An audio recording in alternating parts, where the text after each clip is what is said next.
ایک دعا ہے ہمیں جو سکھائی گئی ہے، ربنا، اے ہمارے رب، لا تزغ قلوبنا، ہمارے دلوں کو ٹیڑھا نہ کرنا، بعد اذ ہدیتنا، ان دلوں کو ہدایت دینے کے بعد، وہب لنا من لدنک رحمہ، اور ہمیں اپنی جناب سے، اپنے خاص فضل سے رحمت عطا فرما، انک انت الوہاب، تیری شان یہ ہے کہ تو وہاب ہے۔ وہاب کا کیا معنی؟ جو تمہاری محنتوں کے بغیر ہی تمہاری جولیاں بھر دے، تم نے کوئی پیش نہیں کیا کہ اس کے بدلے میں دے رہا ہے۔ مجھے اور آپ کو جو زندگی ملی، کیا کسی محنت کے ثمرے میں ملی؟ آنکھوں میں بینائی کسی محنت کے ثمرے میں ملی؟ قوت گویائی اور باقی ہمیں جو صلاحیتیں عطا کی گئی، یہ اس کی شان ہے کہ وہ وہاب ہے۔ باقی آپ جب اللہ سے مانگتے ہیں تو پھر اللہ آپ کی بات قریب ہو کے سنتا ہے۔ فرمایا جب تمہارے ہونٹ ہلتے ہیں تمہارا رب تمہارے پاس ہوتا ہے۔ اللہ اکبر۔ تو اپنے ہاتھ پھیلا کے اس کے حضور زاری کریں، التجا کریں، دعا میں سجا نہ ہو کہ آپ لفظ ملاتے رہیں، اسی کی کوشش میں لگے رہیں تاکہ آپ کی توجہ بٹ جائے، لفظوں کو جوڑ دیں۔ جس طرح میں نے کہا کہ حضور کی خدمت میں جا رہے ہیں تو وہاں تو آپ ٹوٹے ٹوٹے لفظوں سے بھی سلام پیش کر دیں گے تو اس کیفیت کے اندر وہ بھی قبول ہوگا۔ وہاں شکستگی بھی قابل قبول ہے۔ وہ سید سلیم گیلانی نے حضور کی بارگاہ میں ایک سلام کہا ہے، تو ذرا ان کا انداز دیکھیے۔ شاہ عجز و نیاز گدایاں قبول ہو، شاہ عجز و نیاز گدایاں قبول ہو، آقا سلام حلقہ بگوشاں قبول ہو۔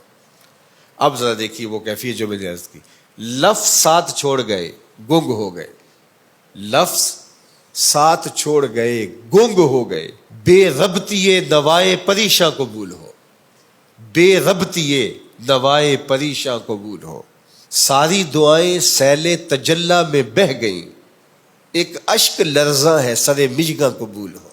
تو دعا کے اندر وہ شکستہ لفظ بھی اس کو قبول ہے۔ تو بعض اوقات لفظ ترتیب پاتے ہیں، بعض کا ٹوٹے ٹوٹے لفظ ہوتے ہیں، بعض کا انسان ہاتھ پھیلاتا ہے اور اس کو لفظ بھی نہیں مل رہے ہوتے۔ میں ہاتھ پھیلاؤں مانگوں تو کیا مانگوں، میں تو لفظ بھی گنگ ہو گئے۔ تو وہ بند لبوں کی بولیاں بھی سنتا ہے، وہ تمہارے لہجے کو جانتا ہے۔ خلوص سے پیش ہونا ہے، اس کے حضور عاجزی سے پیش ہونا ہے۔ اور یہ دعا اور اس دعا سے جڑے ہوئے مفہوم اس کے حضور آج خاص طور پہ عرض کرنے ہیں۔ اپنی عبادات کی قبولیت کی دعا کرنی ہے۔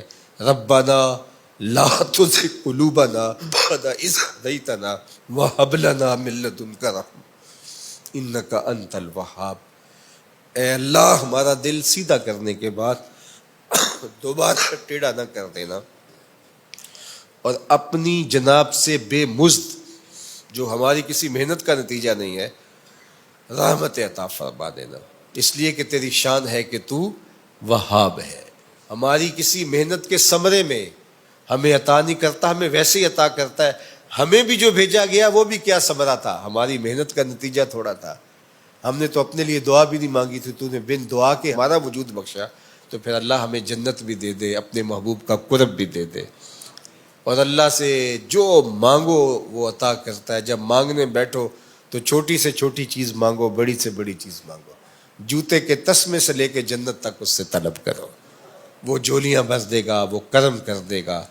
اللہ اکبر۔ حضرت علی کی ایک دعا ہے کہ یا سری الرضا اغفر لمن لا یملک الا الدعاء۔ کیا خوبصورت دعا ہے، ذرا اس کا ترجمہ سنیے۔ اے جلدی مان جانے والے، جلدی راضی ہو جانے والے۔ حضرت علی کی دعا دیکھیے، یا سری الرضا، اے جلدی راضی ہو جانے والے، اغفر لمن لا یملک الا الدعاء، اس کو معاف کر دے جس کے پاس دعا کے علاوہ کچھ ہے ہی نہیں، اس کو معاف کر دے جس کے پاس دعا کے علاوہ کچھ بھی نہیں ہے۔ ہم اپنے عمل اس کی بارگاہ میں پیش تو کریں گے کہ اللہ قبول کر لے، لیکن اگر ہم دیکھیں تو ہمارے عمل تو فساد نیت کا شکار ہیں، ہمارے عمل وسوسوں کا شکار ہے، تو کیسے پیش کیے جا سکے؟ تو ہم عرض کریں گے کہ میرے مالک تو اپنے کرم سے ایسے ہمارے اوپر رحم فرما۔